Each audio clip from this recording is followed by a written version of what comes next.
Bonjour à tous et bienvenue pour la capsule d'astrologie pour la nouvelle lune du 26 décembre 2019.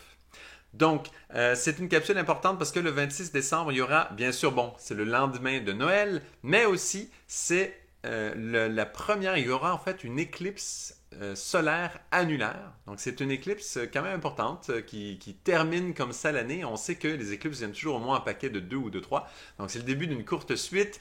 Et donc, on sait par cette éclipse qu'on commencera également l'année en janvier avec une éclipse lunaire, donc pour cette prochaine pleine lune là qui viendra. Mais avant d'entrer dans cette nouvelle lune du 26 décembre, je voulais juste faire un petit retour sur la pleine lune qui vient tout juste de passer au moment où je fais la vidéo. Nous sommes le 13 décembre et on vient tout juste de passer la fameuse pleine lune du 12 du 12, donc du 12 décembre 2019. Et c'était un moment très spécial. On se rappelle que Vénus, c'était entre Saturne et Pluton, un engagement de Vénus, donc vraiment, et dans cette vibration-là, autour de Saturne-Pluton, vraiment de notre âme, de nous faire des petits coucous, des petits clins d'œil de l'âme, vraiment pendant toute l'année 2020. C'est un engagement important parce qu'on se rappelle, Vénus, c'est la seule planète qui ne passera pas, ben la seule planète, il y a deux planètes lourdes aussi qui ne le feront pas, mais sinon, dans les planètes qui bougent relativement vite, incluant certaines planètes lourdes, ce sera donc une des seules, en tout cas, qui ne passera pas dans le signe du Capricorne pendant l'année 2020. Donc, elle va surtout tourner autour et faire aspecter, en fait, tous les grands aspects qui auront lieu en Capricorne en 2020. Donc, un moment vraiment important, un moment comme une prise de contrat relié à notre âme. Donc, c'est un moment clé. Moi, en tout cas, c'était formidable. Hein? J'ai eu vraiment des signes très, très, très bons. Hier, donc, hein, le fameux 12 du 12.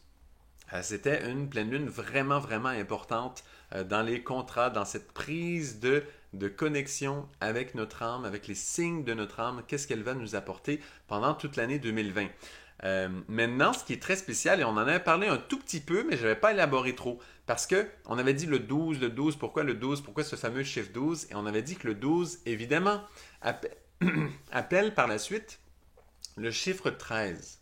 Et comme par hasard, ça je l'avais pas vu, c'est incroyable, je ne sais pas comment ça m'avait échappé, mais aujourd'hui, au moment où je fais la capsule là, pour le 26 décembre, ben aujourd'hui même, au moment où je fais la capsule, c'est le 13 décembre et nous sommes un vendredi. Donc nous sommes un vendredi 13. Vous vous rappelez un petit peu du vendredi 13? Bon, beaucoup le mettent sur le dos de la superstition, hein, tout ce qui est dit sur le vendredi 13.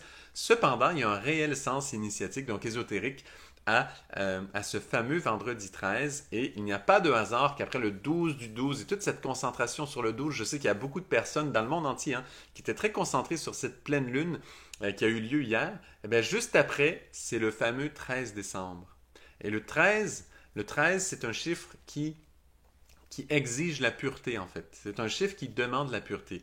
Pourquoi? Et c'est ce qu'on voit aussi même dans l'histoire. Hein. Quand on voit un 12 et on voit que tout de suite après, il y a un 13 qui vient, eh bien, il y a toujours un peu une alerte, hein, le fameux vendredi 13. Pourquoi? Il y a une alerte qui est placée là. Qu'est-ce que ça fait cette alerte? Pourquoi? D'où elle vient? Ben, c'est extrêmement intéressant parce que, premièrement, le 12, quand on pense au niveau astrologie, évidemment, on pense aux 12 signes. Et les 12 signes, vous vous rappelez, moi c'est un point que je souligne souvent, c'est beaucoup plus un signe qu'un simple aspect humain. Vous vous rappelez de ça? Qu'un signe astrologique, c'est bien plus qu'un simple, je dirais, des traits de caractère humain. Il y a des astrologues qui vont pousser, astrologues et non-astrologues, qui vont pousser les signes astrologiques seulement dans des traits humains, très basiques en fait, très, très, très... puis même quand je dis humain, là, c'est pas les plus grands côtés mystérieux et grandioses de l'humain. Souvent, ce qui va être mis de l'avant, c'est des côtés, des traits très basiques. Alors qu'un signe astrologique, comme je l'ai dit souvent, c'est vraiment un douzième de tout le cosmos. Hein? C'est un douzième de toutes les myriades d'étoiles qui existent dans l'univers. Et donc, c'est quelque chose de vraiment très grand, de très lumineux, de très puissant. Donc, vous voyez que le 12, c'est très rare qu'on va vivre le 12 de façon suffisamment puissante, suffisamment connectée, suffisamment pleine, suffisamment pure pour que le 13, justement, puisse venir en harmonie et que l'énergie coule et que ce soit un 13 qui amène la nouveauté, qui transforme notre univers. Vous voyez ça? Donc, vous sentez un peu là. Déjà, par notre considération des 12 signes, pour moi, c'est une preuve, c'est un symbole, c'est une façon de comprendre à quel point nous sommes loin d'être capables d'attirer de faire venir le 13 parmi ces 12 signes. Et il y en a qui m'ont parlé dans les commentaires du Serpentaire dernièrement. La fameuse constellation du Serpentaire, pourquoi? Qu'est-ce qu'elle veut dire? Ben, c'est exactement ça, le Serpentaire. Il parle du chiffre 13, parce qu'on sait que dans le zodiaque, la réelle zodiaque, c'est 12. Hein? Ça ne changera jamais. Hein? On ne passera jamais d'un zodiaque à 13. Ça, c'est complètement une idée farfelue. Cependant, l'idée du Serpentaire, c'est de considérer la possibilité du 13.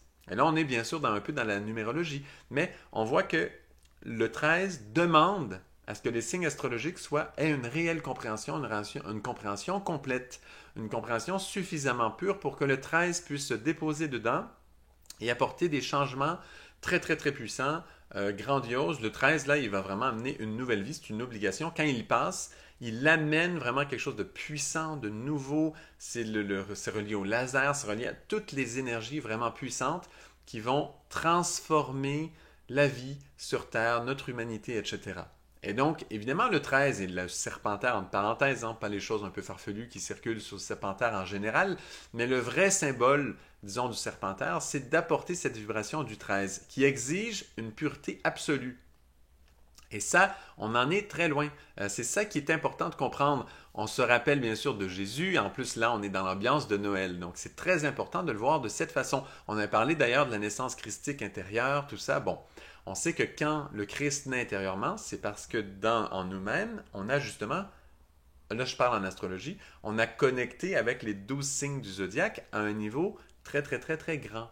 Et ça invite quelque part le Christ en nous. Mais ça, il faut faire une grande, grande exploration de tous ces mondes, des signes du zodiaque, mais d'une façon beaucoup plus grande que les pauvres petits traits humains que la plupart des astrologues se débrouillent avec ça. Hein? Donc, c'est vraiment un grand monde, tout ça. C'est à explorer, c'est à vivre aussi, parce qu'il faut passer des expériences réelles, du vécu sur chacun de ces signes. Hein, qu'on parle dans les temps anciens, on parlait d'initiation. Bon, maintenant aussi, il y en a qui jouent un peu aux initiations, mais on parlait d'initiation dans les temps anciens. Maintenant, aujourd'hui, dans le monde d'aujourd'hui, les initiations nous arrivent dans notre vie quotidienne, dans les petites choses de la vie. On a des petits tests qui nous montrent, oh, mais sur ce plan, ou disons, on va dire, sur ce signe astrologique, quelque part, on nous présente une situation qui correspond à une mise en scène d'un signe astrologique. Mais ça, c'est quotidiennement. On nous montre ça, puis on nous dit, mais sur ce plan, sur ce signe astrologique, où est-ce que tu es rendu? Puis notre comportement, en fait, c'est l'écriture de notre examen, simplement. Et c'est là qu'on voit où est-ce qu'on est rendu dans nos, on va dire, initiations. Mais aujourd'hui, vraiment, les initiations, c'est dans notre quotidien, hein, ça ne faut pas le perdre de vue. Donc, parce que c'est là qu'il y a un vrai examen. Hein? On peut faire semblant de vivre une certaine initiation, on est concentré à un moment et là on vit quelque chose. Ok, c'est bien, ça rouvre des portes, ça rouvre certaines choses, mais c'est plus une étape, alors que la vraie initiation vraiment va se passer dans notre quotidien, dans des moments très simples. Est-ce qu'on est capable de vivre justement cette force puissante du signe astrologique, mais avec une pureté justement qui nous amène au 13. En fait, c'est là que ça se passe, c'est de passer du 12 au 13, c'est de vivre ces fameux 12 signes d'une façon tellement sacrée, tellement pleine, tellement vivante, que finalement, on a accès au 13, on a accès à vivre ces signes, mais dans la réalité, à changer la réalité dans laquelle on vit, à faire transmuter, à faire transmuer quelque part cette fameuse réalité de maintenant. Et là, c'est vraiment, c'est très très puissant, hein, le chiffre 13, donc il exige une pureté très grande. J'espère vous avoir donné une idée de la pureté qui est exigée.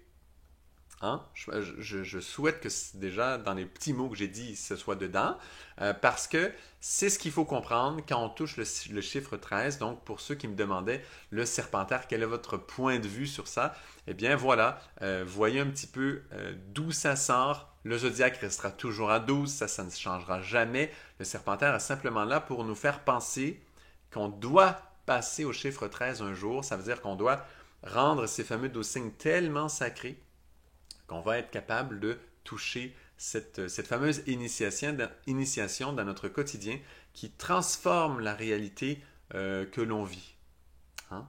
Donc ça, c'est des grands mystères quelque part, hein? C'est quelque chose de très grand. Et aujourd'hui, comme par hasard, vendredi 13, donc effectivement, on avait bien vu, on avait bien senti que ce fameux 12 du 12-12-12 qui sort, eh bien, il appelait en fait le chiffre 13 et on le voit tout de suite le lendemain de ce fameux 12 du 12 avec un vendredi 13. Pourquoi le vendredi 13?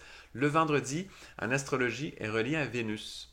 Hein, vous savez probablement que vous avez déjà découvert, ceux qui aiment l'astrologie, que le lundi, lune, ça correspond évidemment à la lune.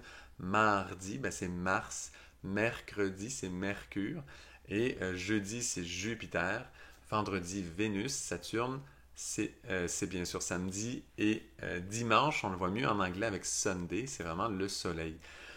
Donc, vous voyez un petit peu le sens des jours de la semaine. Et le vendredi, lui, est relié à Vénus. Comme par hasard, dans ce 12 du 12, on avait Vénus entre Saturne et Pluton. Donc, vous voyez le niveau d'engagement pour ceux qui sentent l'astrologie, qui comprennent un peu plus. Là, je sais que pour ceux qui sont absolument nouveaux, c'est peut-être difficile, mais on va dire que Saturne et Pluton sont les plus grands gardiens du zodiaque. En tant que planète, en tout cas, ce sont les plus grands gardiens qui existent.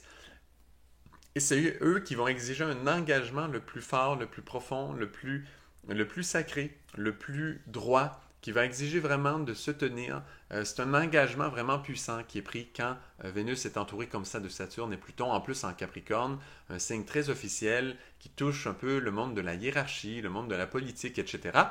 Et donc, voilà, cette Vénus a pris un grand engagement et tout de suite le lendemain, on a un vendredi 13. Pourquoi vendredi 13? Pourquoi il y a autant de superstitions autour de ça? Parce qu'on exige la pureté sur Vénus. Hein. C'est un vendredi, donc c'est le jour de Vénus. C'est Vénus qui commence, qui débute ce jour avec toute sa beauté. Le vendredi, toujours. Hein. Ça, c'est vrai pour tous les vendredis qui existent. Qui existeront et qui ont existé. Et donc, on commence un jour qui est un vendredi, donc relié à Vénus, relié à la féminité, le féminin sacré, mais le vrai, et on y met le 13 dessus, donc une exigence de pureté sur un vendredi. Et c'est ça qui est tellement puissant dans cette vibration du jour d'aujourd'hui, qui est le lendemain du 12 du 12. Bon, je sais qu'il n'y en a pas beaucoup qui vont entendre cette vidéo le 13, donc aujourd'hui même, hein, je vais le mettre le plus tôt que je peux, mais voilà, ça vous donne quand même une idée de ce passage, et on refait un peu le point sur cette pleine lune, et on comprend qu'il y a une profondeur de plus que je n'avais pas mentionné hein, avec ce vendredi 13, qui est le lendemain, la suite au niveau de la numérologie, et comme par hasard, là, en ce moment, il y en avait au moins deux d'entre vous qui me posiez des questions sur le Serpentaire, donc cette fameuse constellation. Donc, sachez que vos questions sont très bonnes, très bien orientées, très bien senties. C'est pas pour rien qu'il y avait ces questions maintenant, c'est parce qu'on travaille sur le 13 maintenant. La preuve, c'est le vendredi 13 qui suit ce fameux 12 du 12. Donc, sur cette Vénus qui est entourée de Saturne-Pluton lors de la pleine lune du 12 du 12, tout de suite le lendemain, on vit ce fameux vendredi 13 et c'est un peu une première initiation sur ce sacré du féminin, sur cette force de Vénus en fait.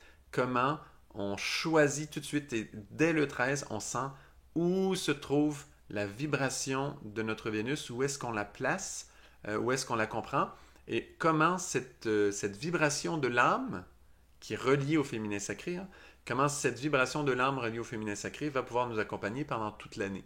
Donc c'est extrêmement important. Et bien sûr, quand on dit d'une préparation pour la naissance christique, ben là, on l'a un peu parfaitement. Hein. C'est vraiment en 2019, cette fin d'année 2019 est très importante. Pourquoi? Parce qu'elle se prépare à l'année 2020 qui est tellement clé. D'ailleurs, pour ceux qui n'ont pas encore vu la capsule vidéo de l'année 2020, je vous invite à la regarder. Je la mets en lien là. Donc, très important, ça c'est une année très clé. Et le moment qu'on vit là n'est pas anodin comme préparation. Bon, voilà pour ce petit retour sur la fameuse pleine lune du 12 du 12, le 12, le 13. Il y aurait bien sûr autre chose à dire sur tout ça. C'est des mystères très puissants. Il y en a que je ne sens pas encore là, de dévoiler comme ça en grand public. Là. C'est quand même très sacré, ces sujets-là. Ça prendrait plus de temps aussi pour bien en parler. Donc, je sens que ce n'est pas le moment. Une autre fois, on ira plus loin, mais déjà, sachez que ce sujet-là se travaille. Si vous avez des questions, posez-moi-les plus directement. Si vous avez des questions précises, bon, mais vraiment, j'ai une certaine pudeur sur ce sujet-là parce qu'il est tellement sacré, tellement important. Donc, je ne dis pas tout. Essayez de le ressentir. Essayez d'avoir des inspirations, vous aussi, de votre côté sur le sujet. Ça vaut la peine. C'est un sujet très important dans notre vie intérieure, dans notre vie spirituelle. C'est quand même très clé. Donc, merci pour cette partie. Allons tout de suite maintenant donc à la nouvelle lune du 26 décembre.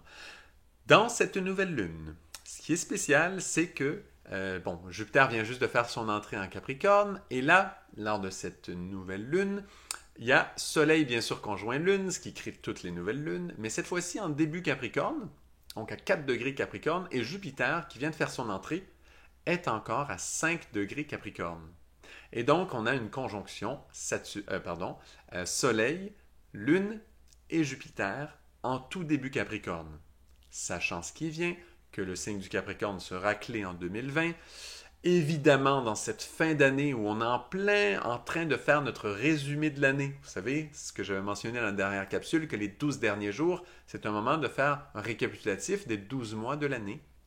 Et donc, on est en plein processus, le 26 décembre, juste après Noël, on est en plein processus de ce fameux récapitulatif de l'année, une année qu'il faut considérer comme un être, c'est vraiment un être spirituel de temps qui est venu nous donner ses forces, ses énergies, chargé de toutes ses forces astrologiques, donc magnifique.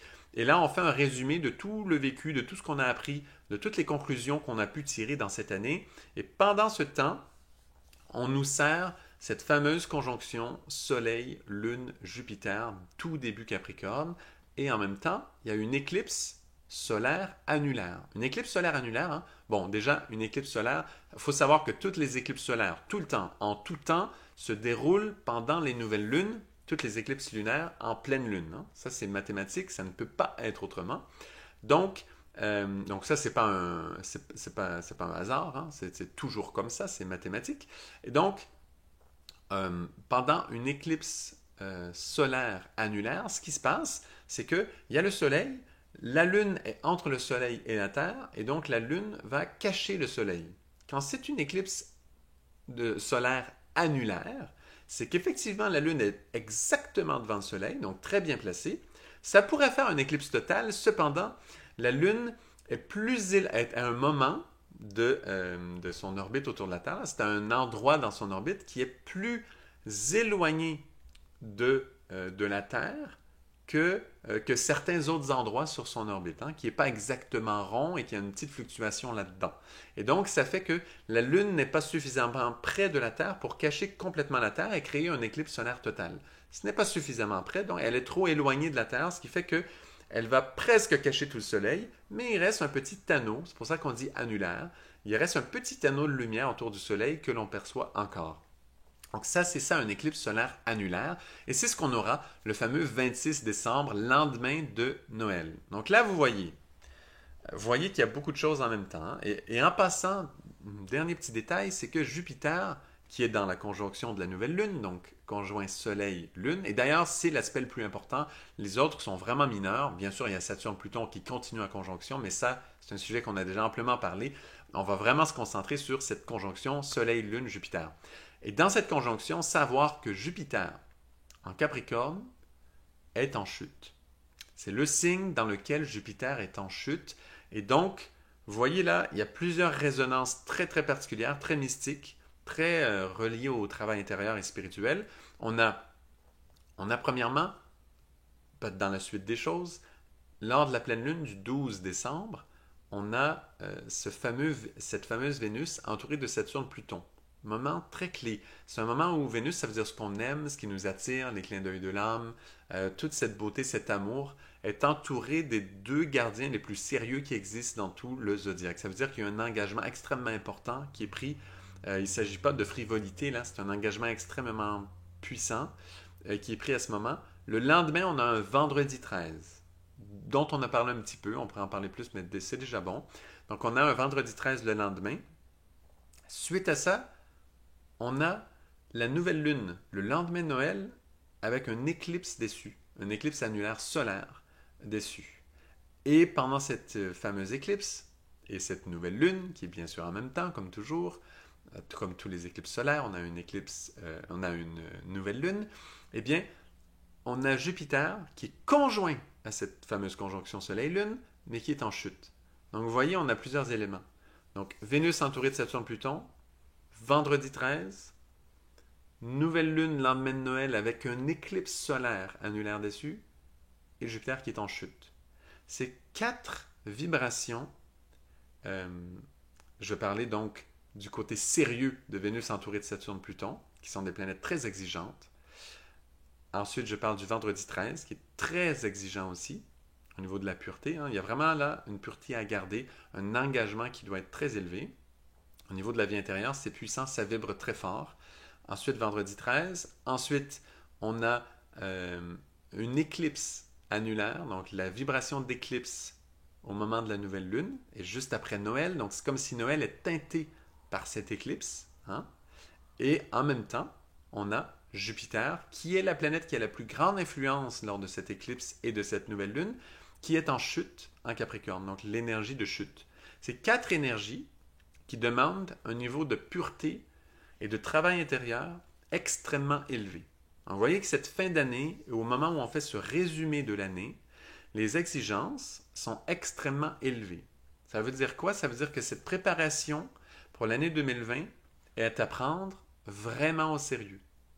Beaucoup plus que normal. Hein? C'est exponentiel parce que chaque fois qu'on rajoute un symbole fort comme ça, eh bien, on rajoute des couches énormes d'exigences dans notre vie intérieure. Donc, s'il y en a qui sentent qu'il y a des choses qui bougent mais qui sont clés pour l'avenir en ce moment, ben, sachez que c'est très, très, très vrai et que vos exigences du vécu intérieur sont...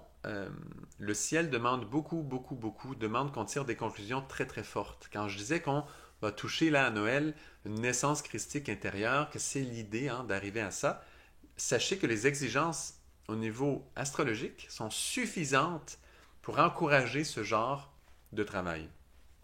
Donc, c'est extrêmement clé comme période. Je pense que vous voyez la suite des choses.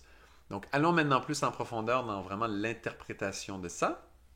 Donc déjà, lendemain de Noël, nouvelle lune et éclipse. Qu'est-ce que ça nous dit?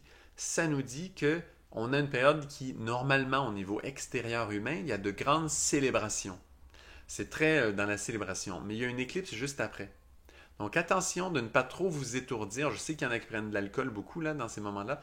Ne vous étourdissez pas trop avec les réjouissances extériorisées exagérées, avec l'alcool, avec toutes sortes de choses. Faites vraiment plus attention que normal en fait. Hein? Je sais qu'ici au Québec, on a Opération Nez Rouge, là, c'est très drôle. Mais bon, il y a plein de choses pour les gens qui boivent un peu trop pendant le temps des fêtes, etc. Donc ça, déjà, il y a des précautions qui existent dans le monde, qui sont établies, des préventions sociales qui sont établies. C'est très bien. Cependant, cette année, on parle de prévention personnelle pour notre vie intérieure. Donc attention, pas d'exagération à ce niveau-là. À un niveau, on va dire, extériorisé, plus qu'extériorisé, un peu comme extraverti, exagéré dans l'expression où on va faire toutes sortes de folies, etc. Donc, vraiment, cette année, c'est spécial, beaucoup plus que normal. Je sais qu'il y en a qui disent ça pour toutes les années, mais là, cette année, c'est très particulier. Le niveau d'exigence est bien plus grand parce que dès le lendemain de Noël, éclipse solaire annulaire, on va voiler une partie du soleil. Et le soleil touche notre santé, touche notre vitalité, touche notre présence d'esprit. Donc attention, vraiment attention, parce que toutes les énergies qui peuvent être déclenchées dans ces célébrations exagérées, eh bien, dès le lendemain, il y a un vide qui se crée. Donc, si on a fait plein de dépenses, même au niveau financier, si on fait beaucoup de dépenses, dès le lendemain, il y a un vide qui se crée. Dès le lendemain de Noël. Parce que cette éclipse bloque en partie les forces solaires vitales qu'on reçoit normalement tout le temps. On sait que la planète Terre tourne autour du Soleil et c'est ce lien entre le Soleil et la Terre qui fait qu'il y a la vie qui est possible sur Terre comme on la connaît aujourd'hui. Eh bien, une partie de cette vie qui est donnée va être bloquée par la Lune. Donc ça, il faut quand même en être conscient. C'est très sérieux. Et en réalité, donc, il y a un blocage à ce niveau. Et en même temps, évidemment, on encourage de le vivre intérieurement. Parce que quand il y a quelque chose qui est voilé extérieurement, c'est tout de suite compensé intérieurement. En fait, quand il y a une privation extérieure, ça éveille quelque chose à l'intérieur. Parce qu'il y a toujours une balance qui se fait entre l'extérieur et l'intérieur. Quand c'est exagéré trop, ça peut briser des choses en nous. Mais quand c'est une tension qui, justement, il n'y a pas d'exagération excessive, il n'y aura pas de dégâts. Il n'y aura pas de bris, il n'y aura pas de drames qui vont venir de ça. Ça va plutôt éveiller quelque chose à l'intérieur. C'est pour ça que je dis attention, vigilance. Parce qu'il y a une exagération extérieure, ça se peut que ça brise des choses, ça se peut qu'il y ait des choses un peu fâcheuses qui arrivent pour certaines personnes, et ça commence dès maintenant, hein. Et donc, attention à ce genre d'exagération parce que ça pourrait briser certaines choses, et là, toutes les choses les plus terribles qu'on peut imaginer peuvent arriver à ce moment-là. Mais si on fait attention, cette éclipse est plutôt là pour faire une privation qui va éveiller une force intérieure. Et ça, c'est très santé, en fait. C'est très bon. Il y a toutes sortes de systèmes santé qui sont faits pour ça. Un jeûne, par exemple, un petit jeûne bien orchestré, on s'y connaît, on ne fait pas n'importe quoi dans ce monde-là, évidemment. Mais si on s'y connaît, on fait un petit jeûne et ça y est, il y a des forces vitales qui s'éveillent en nous. Parce qu'il y a eu une petite privation et il y a une force qui sort. Si on fait une privation trop grande d'un coup, eh bien, on peut mourir. Si on arrête de manger pendant 100 jours, ben, effectivement, c'est un jeûne exagéré qui, dans la plupart des cas en tout cas, va faire qu'on va mourir. C'est la même chose partout, dans toute la vie, partout. C'est toujours comme ça. Une privation extérieure qui n'est pas exagérée va faire un appel intérieur. Et c'est le principe de cette fameuse éclipse annulaire. Et d'ailleurs, on nous donne une chance parce qu'il reste cet anneau de lumière autour, donc qui nous permet de garder quand même un lien avec le soleil, de ne pas désespérer. Donc c'est quand même, on n'est pas trop exigeant, c'est pas trop exigeant, mais quand même, c'est exigeant quand même. Donc il y a une vigilance à avoir par rapport à ça. Donc l'idée de cette éclipse, c'est que le Noël, ben, comme j'avais décrit déjà avant hein, pour la capsule du 12 du 12, c'est avant tout intérieur, surtout cette année. Hein. Donc, on vise cette naissance christique, on vise ce lien avec l'âme qui va nous accompagner en 2020 toute l'année. Donc, c'est un Noël très spécial qu'il faut se baser dessus parce que cette naissance de Vénus, cette naissance et c'est Jupiter hein, qui va nous l'amener, mais ça, j'y arrive à Jupiter dans deux secondes. Non, mais cette naissance déjà de Vénus, là, reliée à la pleine lune d'avant, qui va vraiment s'ouvrir à Noël, eh bien, c'est ça qui va nous accompagner pendant tout 2020.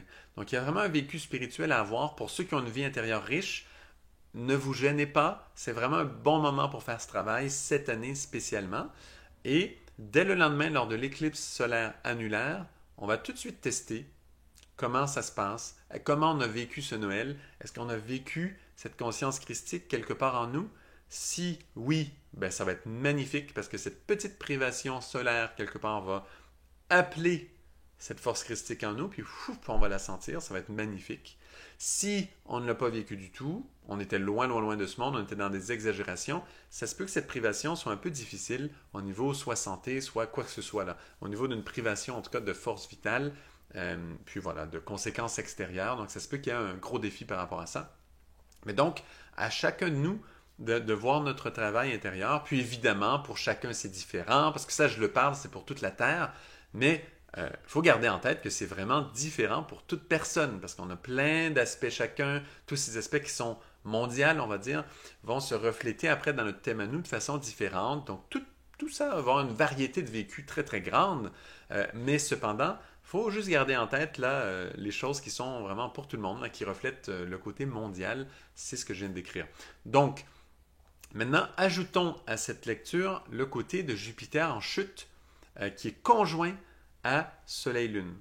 Donc, normalement, un Jupiter conjoint à Soleil-Lune, à cette nouvelle Lune, ça donne toute une force, c'est très, très, très positif. Maintenant, c'est pendant une éclipse, et en même temps, le Jupiter est en Capricorne, donc en chute. Le seul signe où Jupiter se retrouve en chute. Il faut savoir quand même que la chute, ce n'est pas quelque chose de, évidemment, comme tout, comme par exemple, comme l'éclipse. Hein, cette privation peut être une grande poussée spirituelle. En même temps, pour la chute, ce n'est pas simplement une planète qui va être moins efficace, moins forte, moins démonstrative de ses puissances régulières. C'est aussi une planète qui va montrer dans un certain espace qui est celui du Capricorne, donc celui très hiérarchique, très gouvernemental, très politique, très relié à l'autorité. Eh bien, dans ce monde-là, Jupiter va pouvoir donner des qualités qui, en général, dans cette sphère, on ne les voit pas, ces qualités-là. Elles sont très, très, très rares. Et quelle est cette force du Jupiter en chute? Eh bien, c'est d'amener dans la conscience politique, dans la conscience hiérarchique, que tout ce travail de la hiérarchie, de respecter un ordre, de respecter un système politique, une stratégie politique, que tout ce travail-là, au complet, hein, toute cette démarche politique, toute cette démarche de l'autorité, de la hiérarchie, tout ça du Capricorne, cette vision qui vient d'en haut, qui doit être ce plan céleste, qui doit être réalisé sur Terre, de réaliser par exemple le royaume de Dieu sur Terre, tous ceux qui sont dévoués à cette cause dans leur cœur, le Jupiter en chute, c'est celui qui vient nous dire que, parce qu'en général, quand on est dans ce monde du Capricorne, on respecte les règles, on respecte les lois, on respecte la structure. Le Capricorne est très puissant pour respecter la structure, parce qu'un Capricorne, hein, c'est une chef de montagne avec une queue de poisson en général, mais cette chef de montagne, avec ses deux pattes de devant extrêmement puissantes, est capable de grimper. Si vous regardez une chèvre de montagne, comme elle travaille, c'est très impressionnant. Ses pattes de devant sont extrêmement puissantes. Donc, elle est capable de grimper, de bouger. C'est comme si elle coule justement sur cette montagne, tellement elle est agile. C'est très impressionnant, hein, les chefs de montagne dans les montagnes. Et elle, en fait, se base sur la structure qui est en place. Et elle s'appuie tellement bien dessus qu'elles peuvent la gravir avec facilité. C'est comme si elles font un avec cette structure. Donc, dans le monde du Capricorne, on se fie sur la structure, on se fie sur les lois, on se fie sur les règles, sur la stratégie. Il y a comme un monde là. Quand on pense par exemple à jouer au jeu d'échecs ou à certains genres de mondes où il y a une structure, des règles qui sont très très clés, très placées, et on crée quelque chose là-dessus et on organise un monde sur ces règles, sur cette structure politique en général, hiérarchique presque toujours, parce que ça fait toujours comme un peu un cône, comme ça, les montagnes c'est pareil. Il y a une structure hiérarchique quelque part qui monte. C'est fait pour monter, c'est fait pour atteindre le sommet. Hein, ça, les structures hiérarchiques, c'est fait pour pouvoir toucher cette énergie du sommet qui est dans le signe du Capricorne. Et donc, pour y avoir accès en fait au sommet, hein, sinon on n'a pas d'accès. On reste dans une masse large, alors que le Capricorne nous donne la possibilité de cette dimension qui peut finalement atteindre un sommet, la hauteur. Donc ça, c'est le Capricorne qui nous donne ça, un monde où il y a justement tout ce système de règles, cette structure sur laquelle on se base. Bien, normalement, c'est comme ça l'ambiance du Capricorne, hein? On se base sur ça. Jupiter, dans ce monde, en tant que planète en chute dans le signe, vient nous faire comprendre que toute cette structure est là parce que Jupiter est généreux. Il écoute les besoins de l'âme. Donc, c'est Saturne qui gouverne en Capricorne qui, lui, respecte justement les règles tellement fort. Donc, il est parfait pour gouverner dans le signe du Capricorne. Mais Jupiter en chute, lui, en Capricorne, il amène cette écoute de l'âme. Il nous montre que toute cette structure, tout ce monde du Capricorne est là pour que l'être humain puisse se développer en tant qu'âme, puisse se développer, s'épanouir sur Terre. Et donc, il nous relie d'une façon secrète, parce que Jupiter en chute, en général, hein, en astrologie, on va dire c'est un Jupiter très peu puissant. En fait, il n'y a pas toutes ses forces. Ça peut être même un Jupiter qui peut même, certains vont dire dictateur. Il y a toutes sortes de choses qui peuvent être dites sur ce Jupiter en chute, mais qui sont en général moyennes, tu vois, un peu sombres, un peu mineurs ou minables presque, dans le sens que c'est comme si on le réduit parce qu'il est en chute, donc il est désavantagé quelque part, on va dire en général. Cependant, si on fait ce travail intérieur, et qu'à la place de subir un Jupiter désavantagé, on voit la force de Jupiter, on voit que le Capricorne, c'est lui en fait qui amène la conscience que dans le signe du Capricorne, cette structure qui est en place, elle est là pour le bon développement de l'être humain, pour que l'être humain respire, pour que l'être humain soit heureux, pour que l'être humain puisse vraiment connecter avec sa vibration de l'âme et grandir, devenir lui-même un Jupiter, devenir lui-même cette grandeur de l'âme et qu'il ait accès à la grandeur de l'âme. C'est vraiment ça, le fameux Jupiter en chute en Capricorne, c'est bénéficier de cette force de structure, mais au service vraiment de l'être humain. C'est ce que souvent les politiciens essaient de nous faire croire que c'est ça leur travail. Mais la réalité souvent les rattrape et ils sont pris dans cette structure. Souvent, quand on dit qu'ils ne sont que des pantins ou des marionnettes d'un système, ben c'est ça. Il y a une structure, un système politique avec toutes sortes d'acteurs importants, toute cette hiérarchie. Et en fait, ils sont pris dans cette structure. Jupiter en chute en Capricorne est capable de nous dire, oui, il y a une structure, mais il ne faut pas oublier que cette structure est au service vraiment de l'être humain. Et c'est quoi au service de l'être humain? C'est pas de servir sa nature inférieure et ses critiques, ses besoins, ses demandes ridicules là, de je veux plus de ci, je veux plus de ça. Hein. C'est pas ça. Le service de l'être humain, c'est de permettre à l'âme de s'épanouir sur Terre, de prendre sa place, de connecter à l'être humain. Et Jupiter nous montre que c'est ça le but de cette hiérarchie, de toute cette structure. Et lui est toujours prêt à utiliser la structure pour permettre à l'être humain de se développer en tant qu'âme sur Terre, de se connecter à son âme. Et donc, ça donne beaucoup de force à tout ce travail qu'on a nommé d'avant. Hein. Et c'est une suite, comme je disais, du 12 du 12, avec Vénus entourée de Saturne Pluton. Juste après le lendemain, donc aujourd'hui, au moment où je fais la capsule, mais vous, quand vous l'entendrez, probablement pas, eh bien, le fameux vendredi 13, suivi de cette éclipse solaire annulaire, lendemain de Noël, donc relié à Noël très fortement, vraiment fortement, dans laquelle il y a Jupiter en chute, en Capricorne, conjoint au Soleil et à la Lune, ce qui forme en fait cette fameuse nouvelle Lune, éclipse solaire annulaire. Donc vous voyez toute cette suite de choses, et le Jupiter est là pour nous montrer que toute la structure gouvernementale sert au bon, est censée, hein, son sens est de servir le développement de l'âme de l'être humain. Et trop souvent, quand on est dans cette structure du Capricorne, on l'oublie. C'est pour ça que Jupiter est en chute dans ce signe, que souvent, il va être moins performant que les autres. Mars va être extrêmement performant, par exemple, et lui va être exalté en Capricorne. Lui, c'est le meilleur pour gravir les échelons, monter justement dans cette structure, très puissant. Saturne lui montre, c'est lui qui gère, c'est le gouverneur, il montre que c'est comme ça que ça fonctionne en Capricorne, c'est la structure qui compte, les règles, etc. Bon, Jupiter, son rôle, nous rappeler que tout ça est là pour que l'être humain puisse se connecter à son âme sœur, à toute la lumière du ciel, se développer vraiment lui, et qu'il puisse un jour offrir son cadeau le plus profond en tant qu'être humain, qui est magistral et très grand. Un jour, on pourra le contempler. On n'y est pas tout à fait encore. Donc voilà, c'est l'aspect majeur, hein, de cette nouvelle lune voilà, du 26 décembre. Merci beaucoup pour votre écoute. Merci d'apprécier. N'oubliez pas de liker, bien sûr, commenter, partager à vos amis. Hein. C'est dans le temps de Noël, c'est un bon temps pour partager, qu'on soit tous bien connectés ensemble sur ce travail le plus possible. Et bien sûr aussi de vous abonner. Et si ça vous tente en fait de travailler plus profondément pour savoir comment ces aspects vont vous influencer au niveau vraiment personnel, parce que ça change quand même beaucoup pour chaque personne, évidemment, vous pouvez me contacter. Il y a toujours les liens dans la description de la vidéo en bas. Vous pouvez me contacter là, puis on peut travailler ensemble au niveau personnel. Donc voilà, merci beaucoup pour votre écoute et à très bientôt pour une autre capsule d'astrologie.